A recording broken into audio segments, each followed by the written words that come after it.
घर सिर्फ दीवारों से नहीं, मजबूत नींव और सही सोच से बनता है। आज के दौर में जब हर व्यक्ति अपने सपनों का आशियाना बनाना चाहता है, तो ये जानना बेहद जरूरी हो जाता है कि मजबूत और सुरक्षित घर कैसे बनाया जाए। इसी विषय पर आज बातचीत करेंगे। नमस्कार दोस्तों, आप सुन रहे हैं AKS radio 90.4 FM RJ Sonam के साथ। तो समय ना जाया करते हुए अपने मेहमान से आपका परिचय कराती हूँ। मेरे साथ स्टूडियो में मौजूद हैं एकेएस यूनिवर्सिटी के प्रो वाइस चांसलर जेसी मिश्रा जी। आपको बता दें, वो भूतपूर्व एडिशनल डायरेक्टर भी रह चुके हैं national council for cement and building materials government of India के लिए। सर, आपका बहुत बहुत स्वागत है हमारे खास कार्यक्रम में। ठीक, नमस्ते सर, मेरा पहला सवाल, सीमेंट का उपयोग करके टिकाऊ और लंबे समय तक चलने वाला घर बनाने के लिए क्या करना चाहिए? जब सीमेंट में हम यूज़ करते हैं कोई घर बनाने के लिए ना, थोड़ी सी हमको उसका बारे में, उसका क्वालिटी का बारे में थोड़ा जानना चाहिए और कैसे ढंग से उसको बनाएं तो ज़्यादा दिन तक वो टिके। ये देखा गया है कई बार सीमेंट जब बनाते हैं उसमें दरार आ जाता है, क्रैक डेवलप हो जाता है, तो सो दैट स्ट्रक्चर भी खराब हो जाता है और स्ट्रक्चर आबादी से पहले वो गिर जाता है। तो इसीलिए उसके लिए हम आज बताएंगे कि कैसे हम कोई अच्छी सीमेंट को उन्हें दिखेंगे, कैसे हम बनाने का टाइम में क्या क्या उसको विधि को ऐसा दिखेंगे जिसमें जो दरार ना आए और दरार क्यों होता है उसका बारे में बात करेंगे। अगला सवाल, आवासीय घर के निर्माण के लिए किस प्रकार ग्रेड के सीमेंट सबसे उपयुक्त हैं?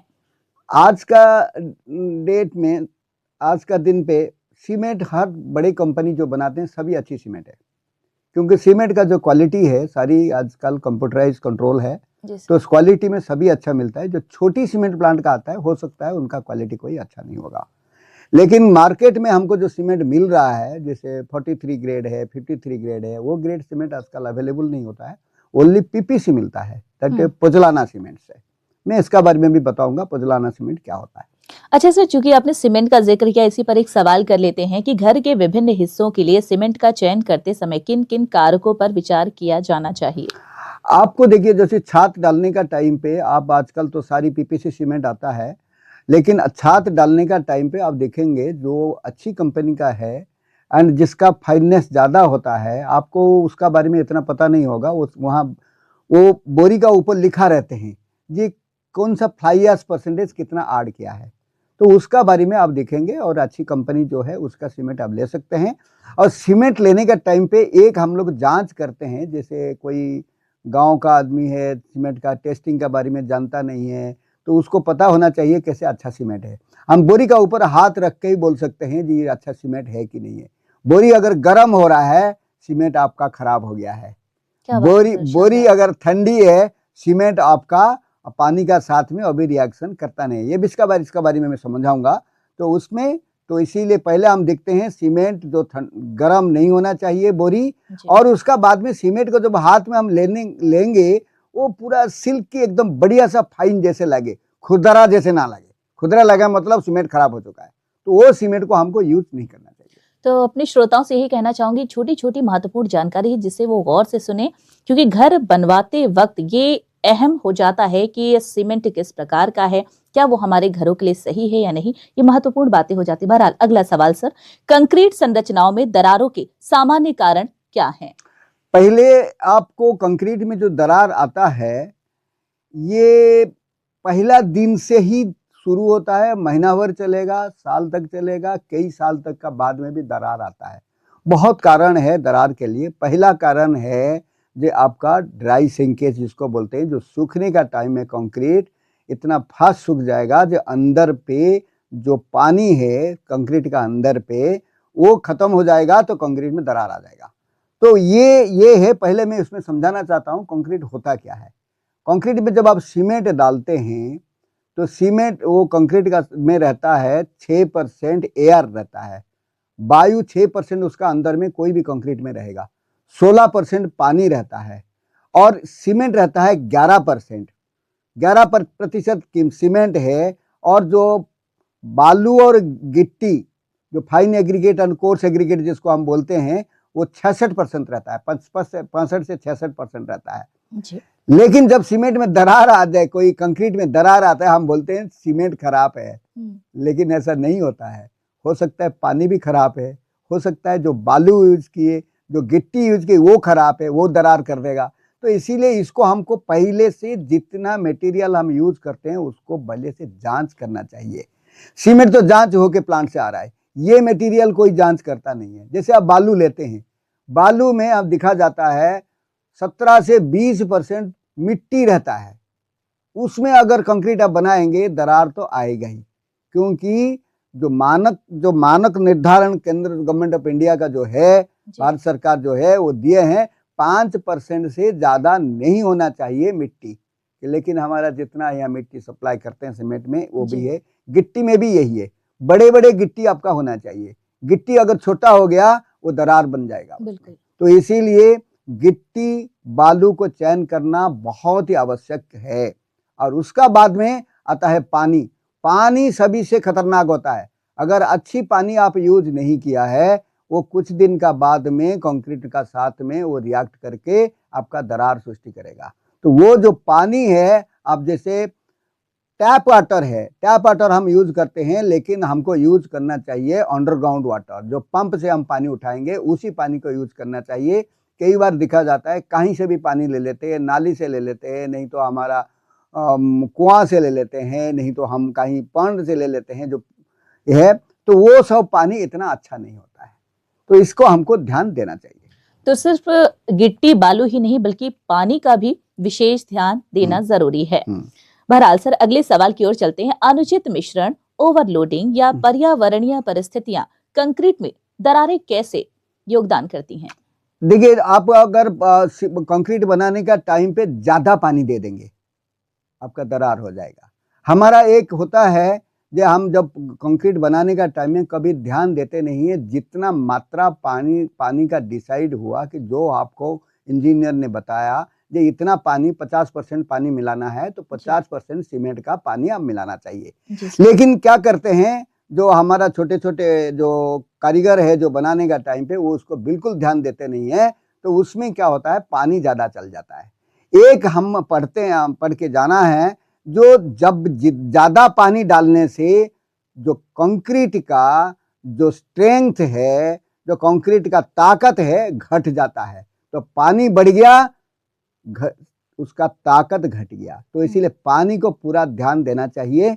जितना प्रतिशत पानी आपका जरूरत है उतना ही डालना चाहिए। उससे अगर ज्यादा डाल देंगे वो हो जाएगा। और कम पानी डालने से और रिएक्शन ही नहीं होगा, वो सीमेंट रिएक्ट नहीं करेगा, वो आपका स्ट्रेंथ डेवलपमेंट नहीं करेगा, उसका ताकत मिलेगा ही नहीं। तो इसीलिए मात्रा पानी का हमको डिसाइड करना चाहिए। चलिए सर, अब जो मैं आपसे अगला सवाल करने जा रही हूँ, हालांकि इसका जवाब आपने दे दिया है, फिर भी संक्षेप में हम अपने दर्शकों को एक बार फिर से बताना चाहेंगे। सवाल मैं आपके सामने रख रही हूँ। सवाल ये है कि क्रैकिंग को रोकने के लिए कंक्रीट के मिश्रण और रखने के दौरान क्या सावधानियां बरतनी चाहिए? ये सावधान चाहिए, पहले आप जो मटेरियल यूज करेंगे उसको सावधानी से चेक करिए। बालू में ज्यादा आपका मिट्टी अंश नहीं होना चाहिए। जो बड़े गिट्टी यूज करेंगे, गिट्टी का साइज 30 से लेके 40 मिलीमीटर का होना चाहिए, उससे कम हो जाएगा तो वो है।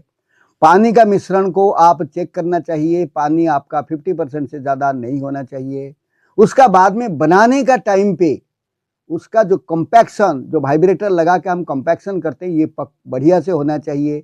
अगर हम ज़्यादा वाइब्रेशन कर देंगे, बहुत सारी जगह में देखा जाता है वो बोलते ज़्यादा वाइब्रेशन कर दो, उसमें क्या होता है ना, गिट्टी नीचे चल जाता है, सीमेंट ऊपर आ जाता है, वो कंक्रीट खराब हो जाता है।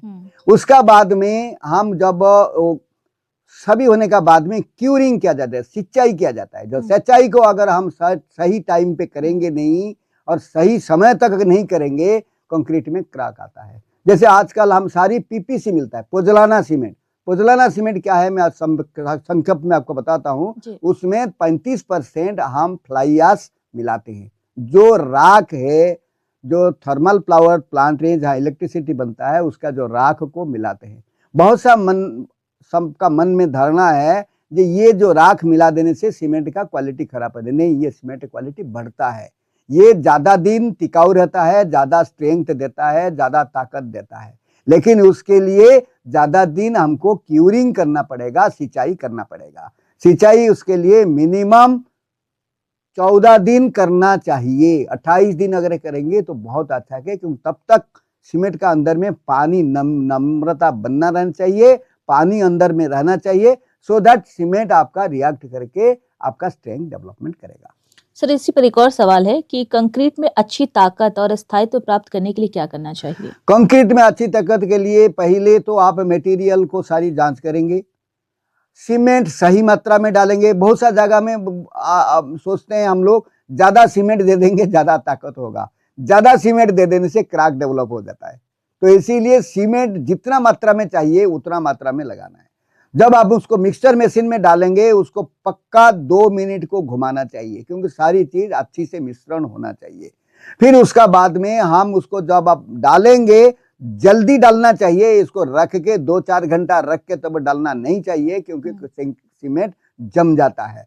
उसका बाद में जब डालेंगे उस टाइम पे भी पानी नहीं डालना चाहिए, क्योंकि बहुत सा जगह में देखेंगे जो आपका कारीगर है वो पानी डाल देता है उनको सुविधा होने के लिए। तो ज्यादा पानी देने से क्रैक डेवलप होगा, ज्यादा पानी देने से आपका स्ट्रेंथ कम हो जाएगा। उसका बाद में हम जो सच्चाई जो है, जो क्यूरिंग है, उसको हम प्रॉपर करना है। पीपीसी में हमको 14 दिन मिनिमम करना चाहिए। अगर ओपीसी ऑर्डिनरी पोर्टलैंड सीमेंट अगर आप यूज करते हैं 43-53 ग्रेड, उसमें 10 दिन करने से चलेगा, लेकिन पीपीसी में 14 दिन मिनिमम करना चाहिए। जैसे पिलर है वहां आप बोरी टांग के बोरी को हर 2 घंटे पे पानी डालना चाहिए, सो दैट उसको नम्रता मिलेगा। ठीक है। कंक्रीट लंबे समय तक बना रहे इसके लिए क्या करना चाहिए? कंक्रीट देखिए लंबे समय तक बना रहने के लिए मिनिमम इतना ही आपको ध्यान देना पड़ेगा। जो मिक्सिंग का टाइम का पानी, आपका जो बालू, जो गिट्टी का भी आपको दिखना पड़ेगा, जो कौन सा क्वालिटी का गिट्टी आप लेते हैं। अगर लाइमस्टोन जिस एरिया पे, इस एरिया पे लाइमस्टोन ही मिलता है, जो चूना पत्थर पे ही गिट्टी लेते हैं, वो चूना पत्थर का ताकत भी होना चाहिए। ज्यादा आपका कम ताकत वाला ले लेंगे वो कंक्रीट का स्ट्रेंथ भी नहीं रहेगा। जी। तो ग्रामीण क्षेत्रों में खराब कंक्रीट की मरम्मत और घरों की सुरक्षित निर्माण को सुनिश्चित करने के लिए क्या किया जाए? ये एक बहुत बड़ी समस्या है। कंक्रीट अगर बन गया, कोई खराब कंक्रीट बन गया है, दिखा जाता है जब उसका अंदर में जो सरिया दिए हैं, जो सरिया रस्टिंग हो जाता है, उसमें क्या करता है ना, वो कंक्रीट उससे छूट जाता है और कंक्रीट नीचे गिर जाता है, बालू और गिट्टी गिर गया और रॉड दिखाई देता है। उस केस में आपको क्या करना पड़ेगा, पहले वो जो सरिया है, सरिया को साफ करना पड़ेगा। साफ करने का उसका अंदर पे जो रस्टिंग है उसको निकालना पड़ेगा। उसका बाद में 1/3 मात्रा में सीमेंट, 1 मात्रा में बालू और छोटा गिट्टी डाल के उसको मिक्सचर बना के उस मिक्सचर को आप लगाना चाहिए। और उसका बाद में जो वाटर जैसे पर्कुलेट ना करे उसके लिए भी आपको सावधान देना पड़ेगा, तब जाके उसको रिपेयर हो सकता है। जी सर, एकेएस यूनिवर्सिटी की अगर बात करें तो यहाँ पर सिविल इंजीनियरिंग के छात्रों को आधुनिक और सुरक्षित निर्माण तकनीकों की किस प्रकार ट्रेनिंग दी जाती है? यहाँ हम लोग हमारा पास में जो लेबोरेटरी है, लेबोरेटरी में सारी टेस्टिंग का फैसिलिटी है। तो ये सभी जो आप बताया, ये सारी जैसे बालू का टेस्टिंग करना, एग्रीगेट का टेस्टिंग करना, कंक्रीट का टेस्टिंग करना, डिफरेंट मात्रा में कंक्रीट देने का बाद में कैसे उसका स्ट्रेंथ आता है उसका टेस्टिंग करना, सारी फैसिलिटी है। इसीलिए बच्चे लोग को हम उसको ट्रेंड कराते हैं जो कैसे अच्छा कंक्रीट बने। अच्छा कंक्रीट बने तो अच्छा दिन के लिए टिकाऊ रहेगा, तो उसका हम करते हैं। इसका अलावा भी हम मेसन जो कारीगर है, जो बिल्डिंग बनाने के लिए जो कारीगर है, उनका भी हम ट्रेनिंग कराते हैं। उनका जो लेबर काम करते हैं उनका भी ट्रेनिंग कराते हैं जो कैसे अच्छा कंक्रीट बनाएंगे। ठीक है सर, समय का ध्यान रखते हुए अंत में आखिरी सवाल, हमारे श्रोताओं के लिए कोई संदेश? देखिए, घर बनाने के लिए ऑलवेज आप सीमेंट को ही ब्लेम मत करिए, सीमेंट मत बोलिए जो सीमेंट ही खराब है इसीलिए खराब है। आपको ध्यान देना पड़ेगा जो मटेरियल है, जैसे आप प्लिंथ लेवल है, जैसा घर बनाने का जो नींव बनाते हैं, उसमें अगर मिट्टी अगर चिकना मिट्टी है, वो चिकना मिट्टी क्या होता है, गर्मी का दिन पे ज्यादा सूख जाता है, एक्सपांशन वर्षा का टाइम है, बारिश जब आएगा वो एक्सपांड कर जाता है तो ज्यादा फूल जाता है। तो उसमें ये करेगा ना, सारी आपका दीवार को उनमें दरार सृष्टि करता है। इसको आपको ध्यान रखना चाहिए। उसी हिसाब से आपको कंक्रीटिंग को, नींव को बनाना चाहिए। और जब कंक्रीट बनाएंगे, क्यूरिंग को हर आदमी भूल जाता है, जो सच्चाई को उसको पक्का आप 14 दिन करना चाहिए, देन आपका कंक्रीट टिकाऊ रहेगा। जी, चलिए बहुत बहुत शुक्रिया सर, आप हमारे स्टूडियो में आए, इतनी अहम जानकारी साझा की, बहुत बहुत शुक्रिया सर। Thank you. तो दोस्तों याद रखिए, मजबूत घर की शुरुआत सही योजना और सही मार्गदर्शन से होती है। इसी के साथ मुझे दीजिए इजाजत, नमस्कार।